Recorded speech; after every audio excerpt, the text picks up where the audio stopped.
dusome mu cete Pawulo yandikiye Abaroma igice 8 dusome ku murongo wa 31 uwo murongo umwe gusa.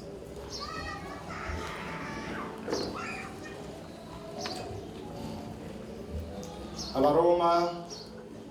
igice 8 n'umurongo wa 31. Mwahabonye dusome. Haravuga ngo urukundo rw'iki? Urukundo rw'Imana. Ko bimeze bityo tuvuga iki? Bisanzwe Imana iri mu ruhande rwacu, uwo turwanya ninde? Nayo majambo y'Imana, Imana ishimwe.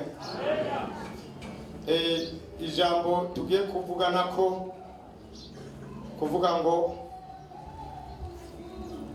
tugerageze kuguma mu rukundo rw'Imana. Imana nishimwe. Kuko ntawe uzoturwanya.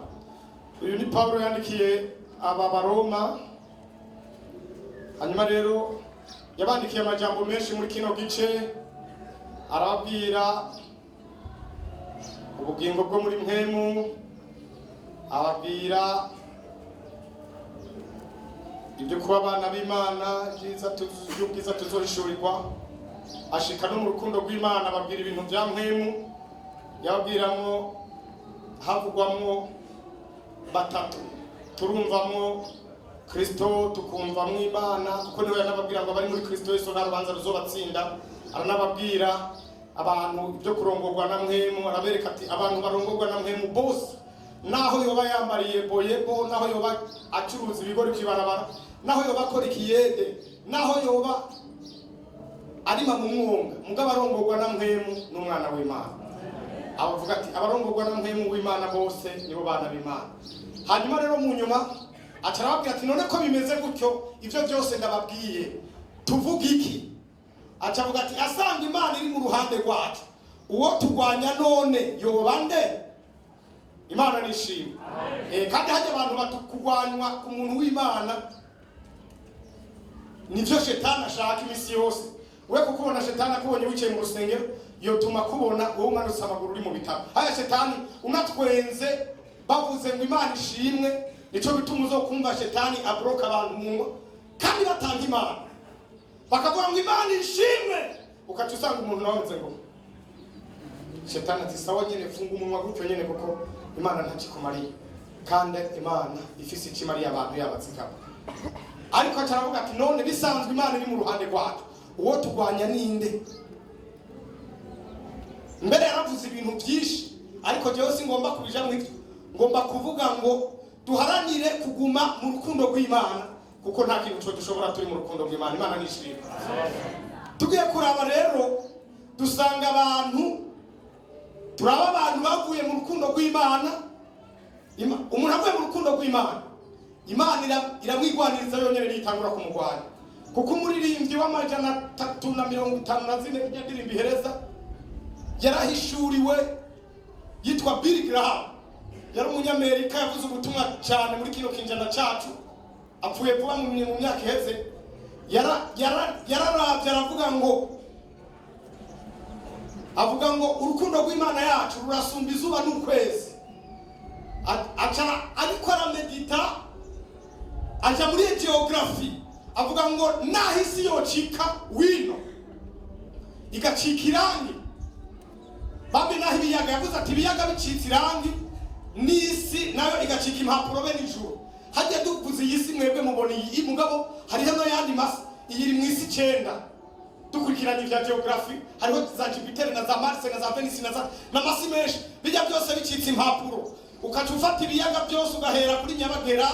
no mu Bwantahangwa, ukagenda za Tanganyika, ukaca ugenda ukaja ukaza Lake Victoria n'izindi na zimwe zose zitiberia bya biyaga, ukashiramo na za Jordan, ukajuja mu mamere Mediterane na za Mereje na zindi zose, ukaja no mu Ocean Atlantic, bijya byose bigacika irangi. Ivyatsi nabyo bikaca bicika amakaramu, na ryashinge rya hariya ruguru iwanyu ku gasozi, nabyo byo mwitongo iwanyu byose byacitse amakaramu. Hanyuma abantu bose abisi bose bakandikako, n'utazi kubyandika neza na bamwe muri yaga mukama y'izindwi zibiri nawe akaca avuga ngo Imana yarangaburiye akajumba akataneze ati Imana arampezagiye yaranzigamiye inka n'impene zanje ati impene yanjye herutse kubyara batanu akavuga urukundo rw'Imana bose bakandika ngo ntawo biheza mbere n'ibyo kwigwa ahubwo ryarandi niryo cyo tuma rihera ariko Imana yo ikivugwa sifa kwa Mungu Imana iriho yamyeho nitwovuga ngo imaze ibihe birebire kuko yamyeho aho Imana itangurira nta n'abantu bahazi burya twese tubona hamwe itanguriro ahavuga ngo bwa mbere na mbere ngo Imana yaremye ngo isi n'ijuru ngo mugabo ngo isi yari biziba ngo yari amazi ngo mpemu niwe yatambatamba hajya nivuba n'ejo bundi none ibyo biziba byo by'amazi yoyo yaremwe cyane nimba isi yari kibura ubuzima ibyo biziba nabyo byaremwe cyane ugiye iyo byazananye hari ibihe bidashira Imana ntushobora kwishikira nico gituma Imana ikunda abantu bayizera ubwa mbere burya modo pass yo kugendana n'Imana no kuyizera niko bwa mbere Imana nishima hari ibintu tudakora kubera twizera Imana abati je nizera Imana premier ibintu byo nokora kubera je nizera Imana hanyuma rero Paulo amaze kubona urukundo rw'Imana kuko ubu turi mu bihe bitatu igihe Abisirayeli barongorwa n'Imana mugabo bose barakorana ariko Imana niyo ariko rarongora hakaca bakorana na Yesu na mpemuyera mugabo mpemuyera ntiyaza kugobe ku bantu yaza kuri umwe akamuza ko kabushungu akacagera Yesu nawe yaboneka nk'umumarayika wohoraho kijyagiye hanyuma mu nyuma haraza periode ya Yesu wewe yikoreye imyaka 3 n'igice gusa kuko yamaze imyaka 33 mu Bisirayeli naho hari byagezwe bikaze bakubwira ngo aba bahungu biwacu bapima fisi imyaka 20 akaca atangura kubyimba ngo muze ngo nawe ngo bantuze tubivugana nta wavuga bakubwira ati urakwijije imyaka 30 ngo yango mfise 27 pari kajya ku ruhande we ntarake na Yesu yararindiriye abanza gukwiza imyaka 30 Imana nishimye hanyuma rero Yesu ararindira cyakora imyaka 3 n'igice abaragiye haca haza mpemu yera arungika mpemu uwo yavuze ngo abisi naho boronka amafaranga ntibashobora kumuronka badakicicwe ati ushaka kugura inzu muri Amerika ugure n'indege z'amajeti privé ugure n'ibyisi byose mugabo kuri mpemu ushobora kuronka ko udaciye mu maraso ya Yesu Kristo Imana ni habwe cyo ataravuga rero ati sanzo bimeze gutyo none nimba Imana iri ngaha mu ruhande rwacu kuko Imana iyije bazari batatu yavuze Yesu ni mwasenga ati muvuga ngo ubwami bwawe buje baca bazanana kuko ubwami bwa Yesu buje burimo ingabo burimo security burimo inja burimo imiti baravura mbere bakoresha ijambo icyo bavuze kica kiba Imana ishimwe hanyuma rero nararavye abantu batandukanye n'urukundo rw'Imana usomye mu gitabo cy'itanguriro igice cya 6 ku murongo wa mbere tuhasome turabe bavuga ngo maze abantu batanguye kugwira ku isi bavyara iki ntimwahabonye 6 ku murongo wa mbere maze abantu batanguye kugwira ku isi bavyara abakobwa abana b'Imana bitegereje abakobwa b'abantu babona ari beza barongora muri bo abo bitoranirije uhora haravuga ati mpemu wanje ntazokwamara nyinyurana n'umuntu ibihe byose kuko ari w'inyama n'amaraso kuko ari w'inyama gusa nuko rero iminsi yiwe izoba imyaka 120 gusa urumva ingene Imana bigabanije umuntu ava ku myaka 800 umuntu agifise nk'imyaka nk'ubu nka jewe hajyaba muri ico gihe sinababwanagire mariage nari kuba ni nk'agasore gato nyene kakana twa dusoresore mugamye isi yaragabanutse hanyuma rero ngo abana b'Imana ni bande hari umugabo Imana maze guhezagira Adamu na Eva baravyaye bavyara abahungu babiri Imana itanguza ministere zibiri arizo zitwara isi na bugingo n'ubu ngo umwe mva umurimyi no kuvuga iyo ni ministeri y'uburimyi uyundi nawe ikimugira umushikiranganje nawe w'ubworozi baca bagira ministere de l'agriculture et l'élevage uburimyi n'ubworozi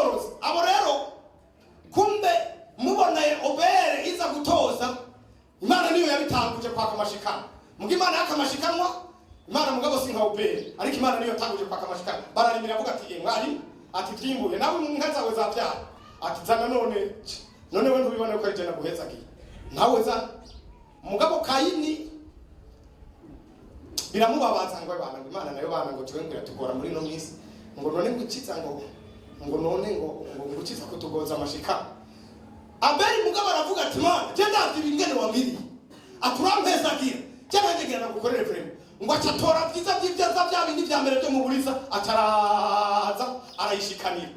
mugabo Kayini nawe ngo aza yafunze isura ebana yafenzwe utosoma muri Bibiliya arabikubwira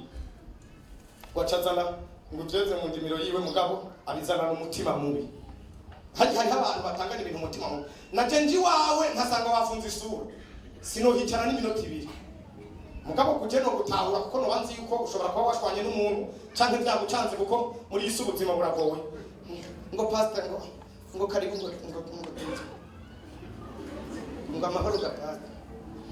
ugasanga isura yayifunze nanje atego nari ndahacena ariko ndarengana sinarinje ngaha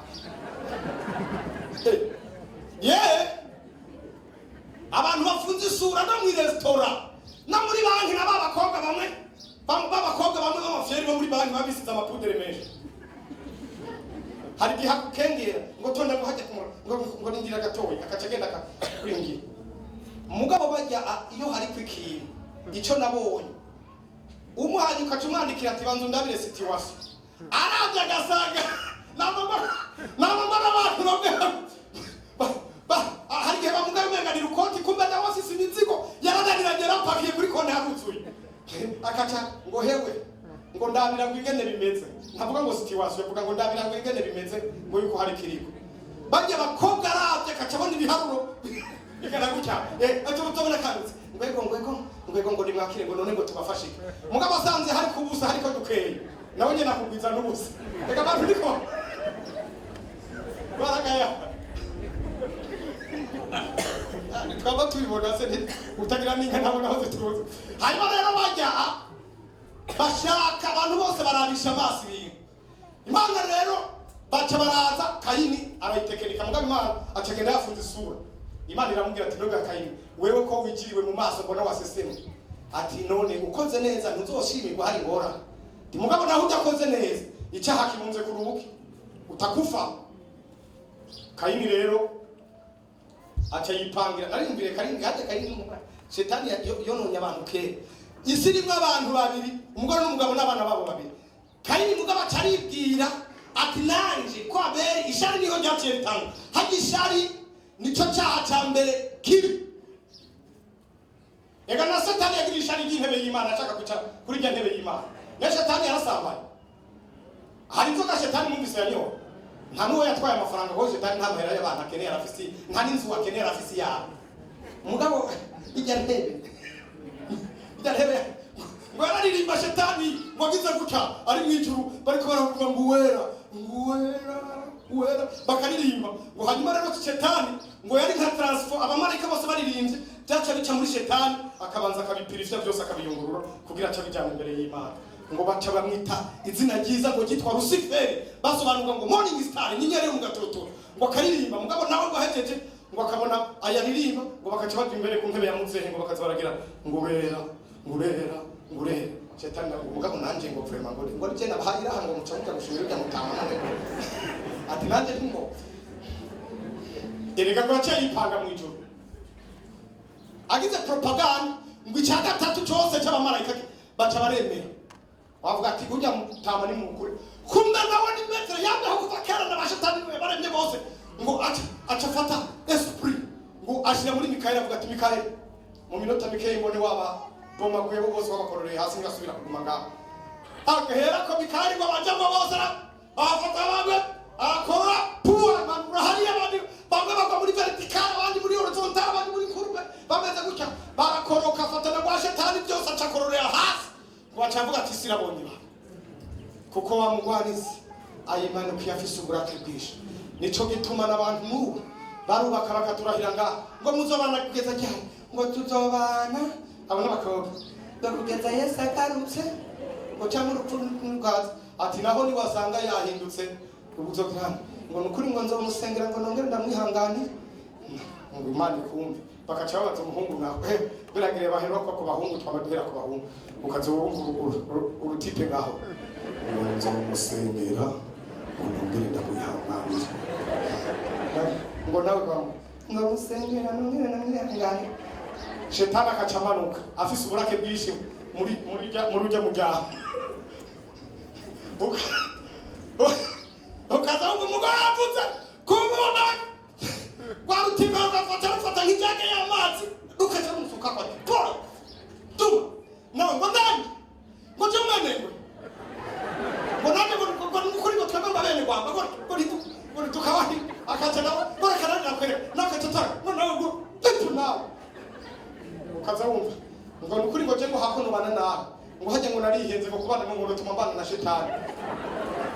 shetani kumbe nawe yamanutse barabana ntibabimenyeje ngeso zibaze kubwira abana b'Imana rero baturuka kuwitwa Seti nibo bari abana b'Imana kuko Abeli yarapfuye Kayini nawe acarangara hanyuma mu nyuma Adamu acabyara witwa Seti agenda abyara abantu bagororotse baza gushika no kwitwa Enoki wewe umwuzukuru wo kwa Seti yakundanye n'Imana Imana ikiramudugana igenda imutwaye bamaze imyaka 300 bagendana ngo amaze nk'imyaka 600 gucu niko Bibiri ivuga ngo baca barajyana n'Imana ntibaba bakimubona mu nyuma rero baza kubyara uwundi muntu yari umugororotsi yitwa Nowa bamwita Noah nukuvuga ngo nuzotumara imibabaro hanyuma rero babana b'Imana bamwe kwa Seti isi yaruzuye Kayini arabyara n'abandi barabyara isi iruzura mu mwanya mutoya rero ntibaba bagisiguza Imana umwe wese yajya kwizanira akaca yitorera uwo ashatse induru zica zitangura gusekera ngo mwemu baranyinyurana na mwemu bakanyinyurana na mwemu n'ubu hariho abantu bamaze iminsi banyinyurana na mwemu mwemu akavuga ati nyabuna wa mukobwa wa reka kurara kuri iryo joro reka kwandikira abahungu 5 bazokwica bakugire nawe bakanyinyurana ngo yangu usino muhebe ngo uyu ngo ndamukunda ngo mugabo ngo nawe afise amafaranga ngo nzomujya ngo nawe tumukwe ngo tumukure ngo kujya ngo nawe ngampaye bakacarira nkaha ikirira habiri Imana tugire neza nkemo bakanyinyurana ati ibyo bintu ntibibereye iri umuririmbyi ntiwo kwa murara mu ibyo bintu wa muhungu we reka uzorondera umwe niwo kwandikira 5 bose uzohavye kubi cyane akana bakanyinyurana na nkemu rero ngo arateba carigira atanga raporo kumara cyagagiye byensi nitwo kumatunyuranyana n'abantu n'abanyama n'amaraso Imana rero ikiracapfura ikiza kubicisha amazi bose hacasigara Nowa yagumye mu ruhande rw'Imana Imana nishimye ndabipfurije kuba mu ruhande rw'Imana tuje rero mu gitabo cyo guharura muzohere mu gice cya 22 hariya na 23 na 24 muzobona ndira ndababwira abantu bari mu ruhande rw'Imana kandi bari bakubititse abantu bitwa Bisirayeli ngo bavuye mu gihugu cya Egiputa bajabuka mu kiyaga baba ahantu ubuzima babayemwo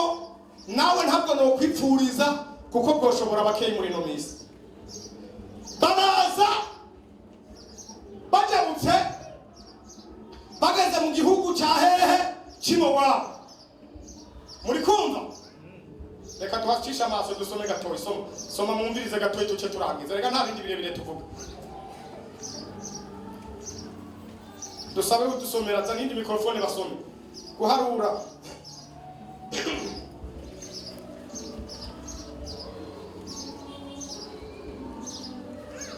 igice cya 23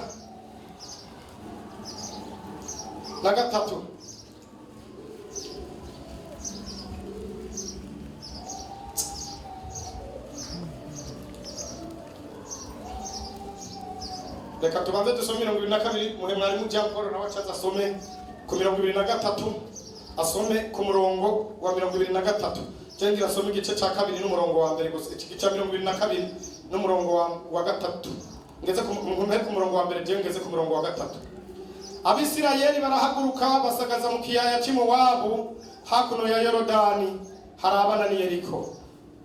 Baraki mwene Sipori abona ibyo Abisirayeli bagiriye abamori byose abanyamowabu bacika ivutu n'iryo hanga kubwo bwinshi bwabo barandurwa imitima n'Abisirayeli. Abanyamowabu babarira abakuru b'imwa Midiyani baterega ririya hanga ririya sinzi ry'abantu rigiye gukombotoza ibiri hirya no hino yacu byose, nk'uko inka zikombotoza ubwatsi bwo ku misozi. Kandi uyo Baraki mwene Sipori niwe yari ku ngoma i Mowabu muri ico gihe, atuma intumwa kuri Baramu mwene Beyori i Petori hafi y'uruzi Efurate mu gihugu c'iwabo, ngo zimuhamagare zimubwire ziti ngo haje abantu bavuye muri Egiputa bajimagije igihugu cose, ngo none bahanganye nawe, none ngo arakwinginze nuze umuvumire abo bantu, ngo kuko bahambaye atobihanga, ngo kumbure yobanesha akabatsinda. So mu murongo wa 23 twumva 23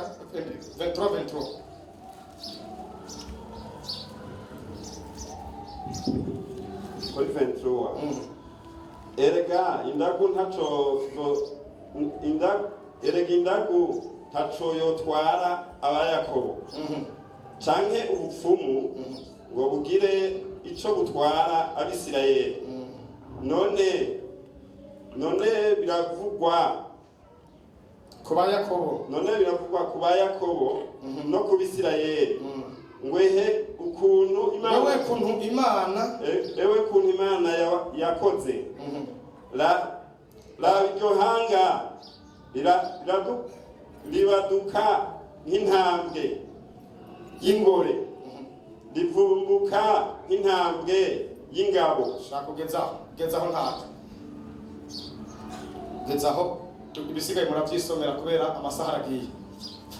Abanyabisirayeli rero baje bavuye mu gihugu ca Egiputa, bari habahamaza myaka amajana ane n'utundi dukeyi. Mugabo Imana ipanga kubakurayo ikoresheje uwitwa Mose. Hanyuma rero Mose yari yaciye mu bigeragezo byinshi, yavutse mugabo Imana imufise ko umugambi sifa kwa Mungu. Nigituma turaha na uri mu rusengero rwaha, siyo tuva sina amashuri twize, sinivyo dukora, ahubwo n'umugambi w'Imana. Imana ishimwe. Mose yabayeho ari umuntu yakuriye kuri pare, mugabo yakunda biwabo. Hanyuma rero akurira ku kirimba, mugabo biwabo bakubititse. Hanyuma rero bari baramutaye no mu mazi, baraza Mose atorwa n'umukobwa kwa Farawo acamujana, aba nk'umwana yadopse, mugabo akurirayo ariko ibya gisirikare, amwenjeniyere,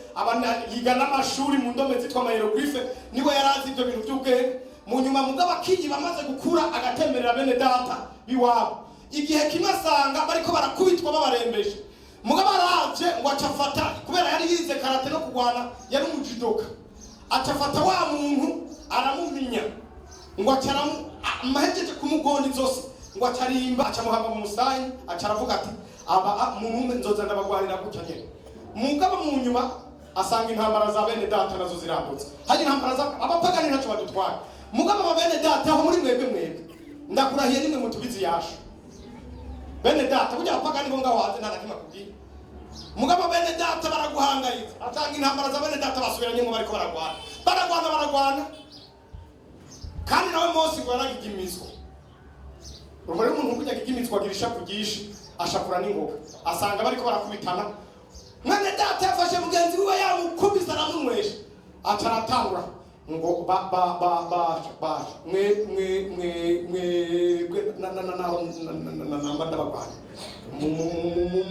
meze nabi mubone muragowe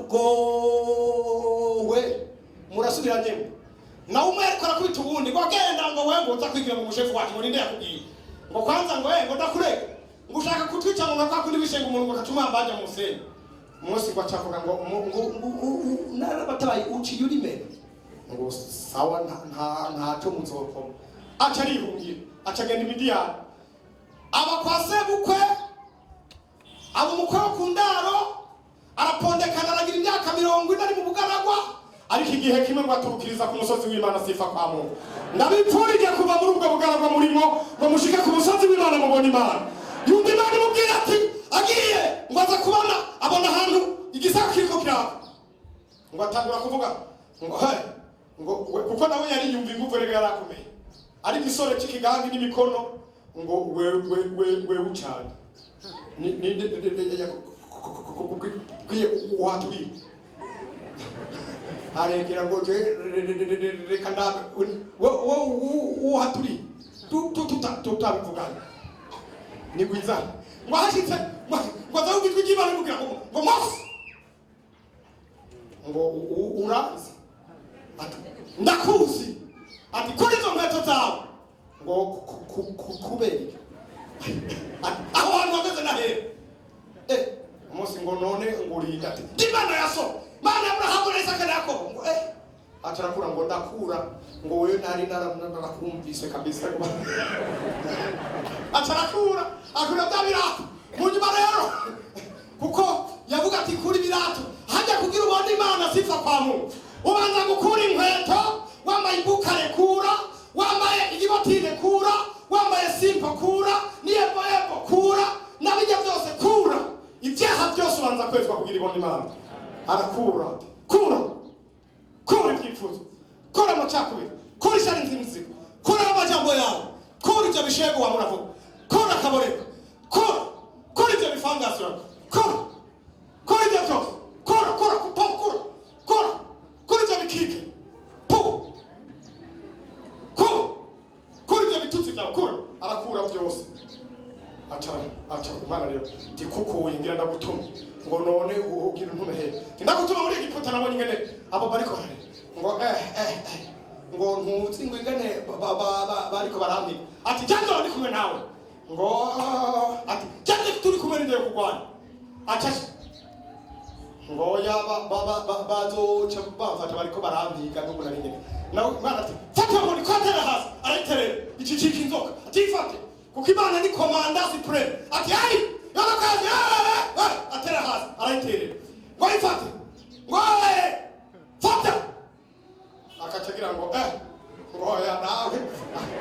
akaira ariko abivuga ngo muzofata inzoka nta kintu kizobatera ati turi kumwe fata para tremete arango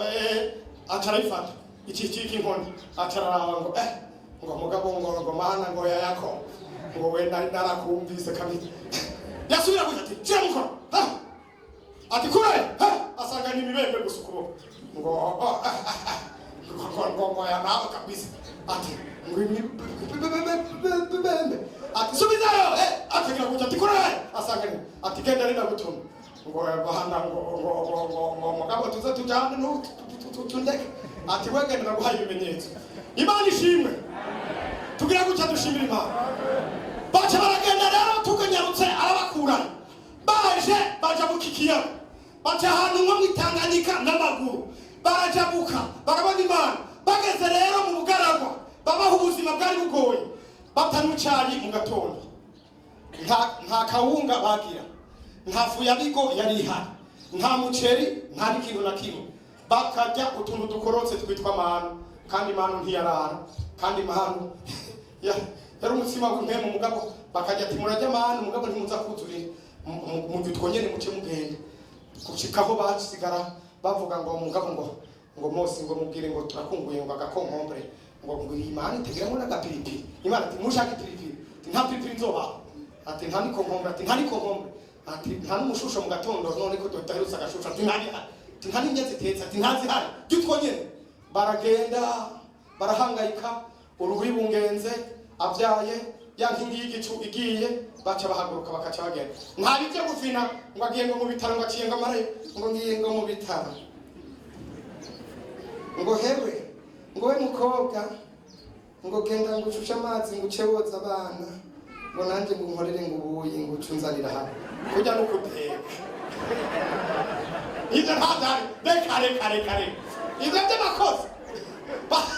kuma kwa ruguru inamunda isuka ku rutugu akabido k'amazi inkwi ku mutwe n'umwana mu mugongo bapakira bamama bari nk'amafuso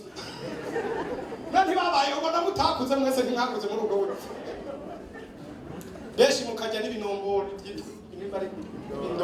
indoro none ubu ntimuhari ni mu gisose aho bose bajya amasose bari no mu biduga bikana aho bose barari ibinomboro muge Imana yagize tutuziganza dushimira z'Imana bashitse rero i Mowabu baza kuhahura n'umugabo yitwa Baraki acahamagara uwitwa Balamu ngo aze kubavumana mu inoti kandi Balamu nawe yari yarahezagiwe n'Imana kandi atari n'Umwisirayeli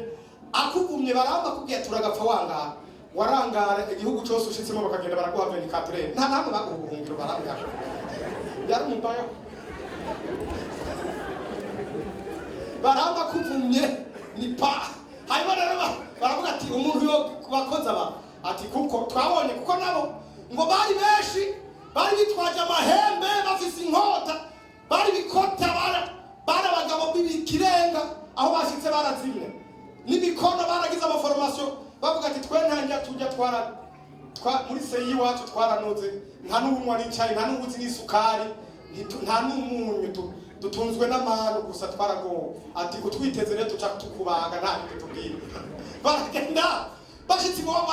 babanza gukubita umwami yitwa Sihoni barakubita igihugu cyose barafuta mu mwanya mutowe baca bagera i Mowabu kandi mugabo nabo barundi babanza gusaba inzira kuko bakoresha ubwitonzi ati duhe inzira twebwe ntitujya indya zitetse twebwe nta n'amazi yanyu tuzovoma twebwe nta n'ifanta yanyu tuzova twebwe nta n'inzoga tunywa twebwe twitungiwe ngaho gutya indya zacu ni kilowiti imanuka ivuye mu ijuru bikoroka ngaho nyene nivyo turya nta bindi twemererwa kurya no mu mirima yanyu ntituzoja mu twe turibandaniza gusa mugabo natwe kuyasira dufise n'ingene twaba kunje imwe ya misi yose waze kuduha inzira turakubomora baca batuma ko rero uwitwa Balamu ngo aza kubavuma Imana imubwira mu ijoro Balamu ati ntugende nabo nahezagiye Balamu mugabo nawe inoti yamunanira guhera arashira ku munzane hageze ku mugoroba hagaruka abandi baca baramujana indogoba ya Balamu icitangura kuvugishwa kandi Imana yamikoresha abantu naho utokumva umwe yarambwira yuko yagiye gusaba akazi ngo ageze ahantu bakamwimye kandi wari yasenze niba ari 3 isonzeje Imana ikikoresha indogoba ya Balamu umusazi wo muri vile ngo ateye idoda ngameze gutya ngo je ngo nkabura akazi ngo kandi narasenze ngo Imana mbona gusenza 3 ngo je ngo nivyo gusenga natuma ndabika wawo ndiko cyahura n'umusazi abanza umusazi nawe ngo ngo acha mukubiti kofi ati haza twese dutunzwe n'Imana baha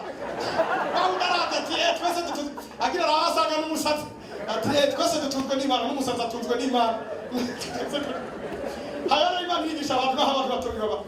Balamu yarapimye kubera inoti indogoba yiwe ngo kiragenda isanga marayika nawe amaze gutya n'inkota agira akubite Balamu ya ndogoba ngo iricara ikimupondera ku musozi w'inzira mu fyonda ngo kiriyicarira hasi Balamu ajya ko tehaguruka nigire gukora idiri urabona ingene kuranyicira akazi numvise inoti ngira nze gutora nanje ngira ntunge wa ndogoba uri kora ryahunze indogoba ngo kiramaza ati muzeno nungubitiki je tete sina ndogoba yaha ngo kiramubwira ati wabonye uriya muntu ari hari abumbura amaso gutya taramubona baca aravuga ngo basi ngo niba bikubabaje ngo je ndasubiye inyuma basi ngo kata bandogoba dusubiye inyuma ati pfa kugenda aragenda yarashitseyo rero muri makashitse atangura kubavuma ngo agiye hejuru ku misozi atanga ibimazi agashaka guhamagarira Imana ku bimazi by'abapagani by'abanyamowabu Imana itugirire neza ntimuze muhamagarira Imana mugiye mu gipagani ntimuze muje mu bapfumu ntimuze muje naho bo guhishana so tumuti nyene bisanzwe mugabo ngiye yuko hari umuntu akuzokurigata mu kiganza ngo urumva ngo hariya ngimurengeza ngo hari umuntu ngakuri gasengo guca mu kiganza ngo aca yumvishana ngo ari jewe uwo muntu yorigata mu kiganza akaca yumva ururimi rwiwe rukumvishana ari ngaha muntu akoresheje ururimi ntavyo no kwemera mu izina rya Yesu muzomumuti bisanzwe kuko naho umurakumva canke imibirizi nta ngorane kuko batamajambo bavugiye ko zijya n'inkingoga ni nkuko bavuga ati umubirizi wacitse irengarenga abantu bose ndazi ngo camu yiri hanyuma rero bagize gutya niho Balamu ngo agiye kubavuma ngo asanga ntibavumika aramubwira ati yewe ati ngabariye ndababona yewe gaye ati aba bantu niwo bashobora nta bugogi buri muri burya Imana itakubonye mu bugogi na Shetani niyo dushobora utari mu bugogi n'amaremo y'ikuzimu ntiyo gushobora utari mu bugogi naho boza baje ku ntaro ntibagushobora utari mu bugogi naho bogenda n'inkoni ntibagushobora utari mu bugogi naho bokuvuma Imana iraguhezagira sifa kwa Mungu wacavuga ati jewe nta bugogi mbona ati kandi wewe Baraki nupima ngugira abapfumu abana n'abametre ndagu ntakibagira basenze bahamagara umuriro basi niho rero baca bagenda baba barashitse. Baramu aritegereza ashishikara kubara akaza akamuhanurira. Tugira tuhamagare rero, ngira ndakubwira rero ubutugwanira uwo ari we. Baramu ngo agize gutya asubiriye kuraba ngo acaramubona, abona muri bo hariya, ngo amubona ari kure metre, ngo ahagaze muri bo n'ibendera ry'intsinzi afise n'inkoti bagwanira. Aravuga ngo ndamubona nguriya kandi si uri kure, ati nari hafi nguriya hariya mbari, ati mugabo muri bo ahagaze muri bo niwe abayobora sifa kwawe muri bo. Mbega muri wawe Yohana yavuze ati muri mwebwe hahagaze uwundi muntu, ariko nawe mutamubona, ariko n'ubuhambaye. Uwo niwe n'amarembo y'ikuzimu, uwo niwe yatsinze shetani n'abadayimoni, uwo niwe abagwanira ijoro n'umurango. None muramwumva, uwo niwe ahagaze muri mwebwe. Tugira dusenga Imana rero. Bibiliya rero ivuga ngo igituma mwatandukanye n'urukundo rw'Imana, yavuze ngo Paulo yandikira Abanyefeso mu 4 ku murongo wa 30, yavuze ngo ntimukababaze mwene. Benshi barababaje mwene, ijoro ryawe urababaza mwene, telefone yawe irababaza mwene, ivyiyumviro vyawe irababaza mwene, ubusambanyi bwawe urababaza mwene, kabarego kawe karababaza mwene. Byatumye Imana igenda ntukivyuka mw'ijoro gusenga, ujya udasenze, ubyuka udasenze, urara udasenze, urara ku telefone, urara ibishebe, baramaje amapfuye. Ibyo bintu byose byatumye mubabaza mwene yaragiye. Uragomba kwezwa n'amaraso ya Yesu kugira ngo bagaruke sifa kwa Mungu. Twunamika amaso. Niba twarababaje mwene, ingo dusubira tugusabira amaraso ya Yesu.